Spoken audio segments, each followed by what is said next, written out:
দেখতে পাচ্ছেন সম্মানিত দর্শক বন্ধুরা যে ভুবন পাহাড়ের একদম উপরে চূড়ায় এসে পৌঁছে গেলাম, মানে কমপ্লিট উপরে। আমাদের বিশেষ করে শিলচর বা হাতিকাল কাবুগঞ্জ থেকে যে ভুবন পাহাড়ের একদম চূড়াটা দেখা যায়, সেই চূড়ার একদম উপরে আমি বর্তমানে অবস্থান করেছি। আমি সেখানে আছি বর্তমানে, আমি সেখানের মাটির উপর দাঁড়িয়ে আছি। বিশেষ করে দেখতে পাচ্ছেন উপরে এই চতুর্দিকের পাহাড় পর্বতগুলো আপনারা দেখতে পাচ্ছেন, অসাধারণ সুন্দর।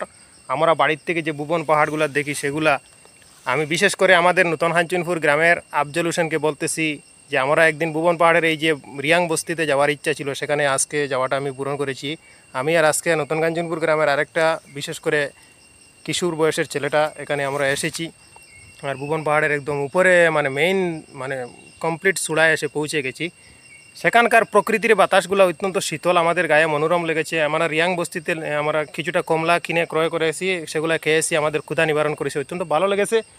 যেহেতু এই যে পাহাড়ি প্রকৃতির মাঝে আমরা যে অবস্থান করেছি, প্রকৃতিগুলো অত্যন্ত অসাধারণ লাগছে আমাদের দেখতে। বারবার একটা বড় বিশাল আম গাছ ভুবন পাহাড়ের উপরে আছে, দেখতে পাচ্ছেন। এটা আম গাছ নয়, এটা খুব সম্ভব এটা বট গাছ হবে। দেখতে পাচ্ছেন অসংখ্য গাছপালার সমাগম আছে। ভুবন পাহাড়টা সম্পূর্ণ প্রাকৃতিক সবুজ গাছপালা একদম বেষ্টিত হয়ে আছে। তাই আপনারা ভুবন পাহাড় আসবেন, প্রকৃতির এই সৌন্দর্যটা উপভোগ করবেন। মহান আল্লাহ পাক কীভাবে সুন্দর পৃথিবীকে সৃষ্টি করেছেন এবং আমরা পাহাড়ি প্রকৃতির এই স্বাদটা উপভোগ করতেছি।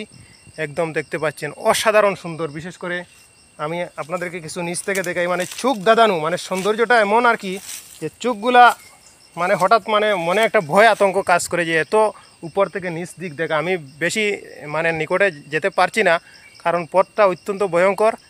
যেহেতু আপনাদেরকে দেখাচ্ছি অসম্ভব সুন্দর। আপনারা আসবেন ভুবন পাহাড় পানিচৌকি হয়ে যেতে পারবেন। আর আমলাঘাট কৃষ্ণপুর হয়ে একদম ভুবন পাহাড়ের চূড়ায় ওঠাটা অত্যন্ত সহজ, যেহেতু হনুমান মন্দির পর্যন্ত মোটরসাইকেল সহযোগে আপনারা যেতে পারবেন।